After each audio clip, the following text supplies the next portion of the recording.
Good morning, my friends. Welcome to this episode of Healing Your Codependency. I'm Marshall Berkshire, and I'm your guide in discovering more freedom, peace, love, and relationships after codependency.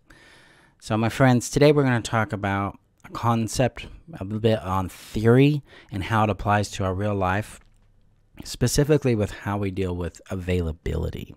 So, first of all, what is availability and why does it matter? So, availability is space to receive something. Without availability, we're not able to have relationships, we're not able to pursue new desires, we're not able to let go of old desires, we're not able to process what we do have, make space for something new. In other words, availability is a space of transition from one state to another. So it's the space that allows us to receive and create change in our life. There's different kinds of availability emotionally, which is crucial for actual intimate relationships, friendships, and so forth to actually work. There's financial availability, gives you the power to obtain or work with resources. Time availability, physical availability, mental availability, those kind of things. So availability is always about space, the space to receive change or make change in our world. Now, in codependency, availability is extremely low. Availability is highly constricted by our survival responses because codependency is a result of our fawning response, which is the response our body has towards a threat. And this is where our people-pleasing comes from, our push to be perfect comes from, our high avoidance and anxiety around conflict comes from. This is where we try to shape or prune ourselves into being a particular way so someone will love us. Notice the amount of availability that does not exist in that space for ourselves, right? So in codependency, availability is constricted for around ourselves. We are not allowed to exist. We are not allowed to be who we are. We are not allowed to discover who we are and grow into who we want to be. We don't have availability to be received and understood for ourselves. Instead, we maximize availability for everyone else. In other words, the space that we would use for ourselves to be ourselves, to know ourselves, to express ourselves, and become who we are, is given to external sources. It's given to other people, places, and things in hopes that they'll return to us permission to be ourselves. This is one of those deep interactions or exchanges that go on in codependency. If I can get them to love me by being what they want me to be or what I think they want me to be, then I can be myself. It creates a pattern in our life where, oh, I'm finally getting love and I start being myself and then I get rejected. That pattern comes from this experience of not actually being able to occupy space or make space available for ourselves. And we can't do that. It's too scary. It's a huge threat to our sense of safety, our sense of belonging, our sense of worth. And these three necessities are crucial to having stable, warm, healthy availability in our world.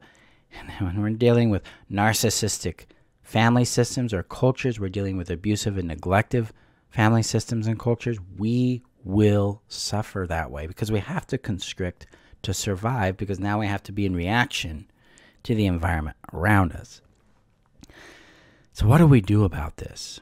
Well, first, we have to understand what is occupying the space of our availability, because only one object can occupy the same point in space at a particular time. Put another way, no two objects can occupy the same point in time and space. So one has to move for the other to take up that space.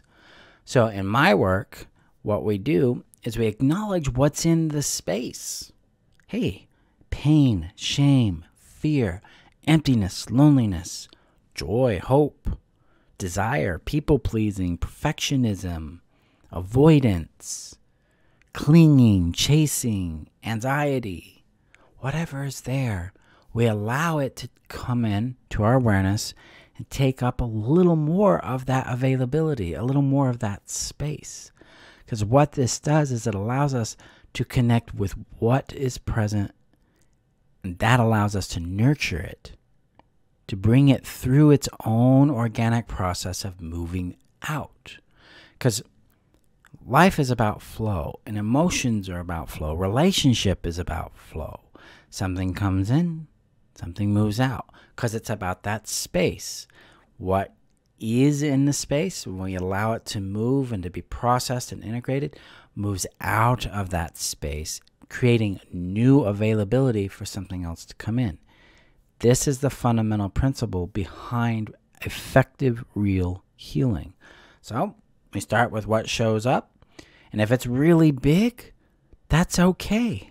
What we do is we give it a little acknowledgement. Hey, I see you, and it's really big, and it's really scary. And then we take a break from it, and we focus on something else for a little bit, ideally something soothing. And then we return our focus to this again at a future time, and it might have gotten just a bit smaller. And then we move back to the soothing thing and back to the painful thing. It got smaller. Eventually, it will be small enough for it to move through. So this process of focusing on a painful thing and shifting to a soothing thing is called titration through pendulation in my work. It's a way we reduce the intensity or size of emotional states or experiences that we're encountering. This helps us create more availability for our own emotional states and for new emotional states, as well as new opportunities, outcomes, and results for ourselves. This is why availability, while it's kind of a plain sounding word, right? We hear it all the time. It's actually a fundamental, crucial component to our own healing. Because as we become more available to what we feel, we become more available to our joy, to our peace, to love, to connection, to belonging, to harmony with ourselves, harmony with others. Helps us build a harmonious reality for ourselves long term. So what happens when we aren't available to our emotions is they compound, and they're usually amplified through shame, which takes up more of that availability. That drains our energy, that drains our brilliance, that keeps us stuck in a lower state of energy, more constriction that way. And now the space is being occupied more and more by heavier and heavier things that need to be cared for and be loved. So as we receive what shows up for us, we create more space to get what we want more of too. This is what love does in my work, is it warmly receives whatever shows up so that we can connect with and understand it, nurture it, and care for it. That allows it to integrate, and that releases the space, creating more availability for what we look for. So my friends, availability is a crucial part of the physics of healing in our work. We have to become available for new opportunities by processing the present experience that's alive within us. This allows us to receive what we're looking for long term. This, in real life terms, is basically like, oh, I've processed my pain around this thing, and now I notice that I have this bigger awareness around what I want. I can see it's actually available for me. I'll give you a real life example from my world.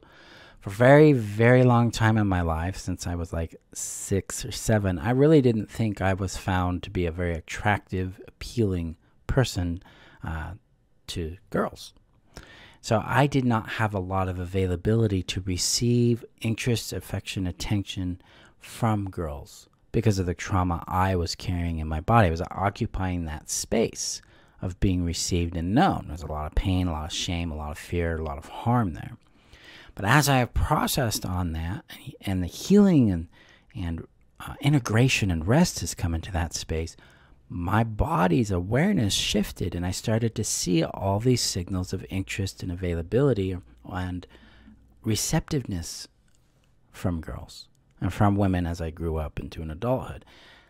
That was profound for me, because a lot of times in our work, we come from severe scarcity around love, around belonging, around being valued for who we are, around safety, around success. And those painful experiences occupy all that space for us around those topics. So that's what we dominantly see when we look out into our realities, right? But when these are healed, or when these are getting smaller through the healing process and becoming more integrated, we become more aware of healthier opportunities and options and availability around us. That's the cool part here. When our pain starts to find rest, our joy starts to find life. And we're like, oh, I can see this option and this option and option over here, and I can chase after that and pursue this and ask for that and receive this. It allows us to start re-engaging with life, which is step 4 in my framework for healing codependency, which is understand, soothe, empower, and engage. So when we understand what we're feeling and we can care for it, then we can soothe what's there. That empowers us to receive more of what we're looking for, and that leads us to engaging more with life. This is how we break free of our codependency, learn how to thrive beyond it, or live without that codependency. So my friends, that is today's episode. Thank you for showing up. Go gently with yourself as you do this work. It's some of the hardest work we do. It is definitely courageous work, and it's extremely rewarding work as we understand the physics behind our healing, behind where we're going and what we're doing for ourselves, so that we can connect with the things we desire in our world. So that's the magic. Let me know if you have thoughts or questions. Post them in the comment below if you're watching on YouTube. You can always hit me up via email. Just go to my website at healyourcodependency.com if you're listening via podcast. And go gently with this work. I'll see you guys on our next episode. Okay? Bye-bye. So thank you for watching this episode. And you want more episodes like this, check out the recommended video above. Make sure you hit that subscribe button. And if you're ready to take the leap and heal your codependency, check out my workshop linked below on how to heal codependency permanently. Then you can understand how I help you restore safety, connection, and worth in your life, and how that liberates you from your codependency and empowers you in creating the relationships, the satisfaction, fulfillment you want in your life. So check that out below. Thank you again for showing up, guys. Bye-bye.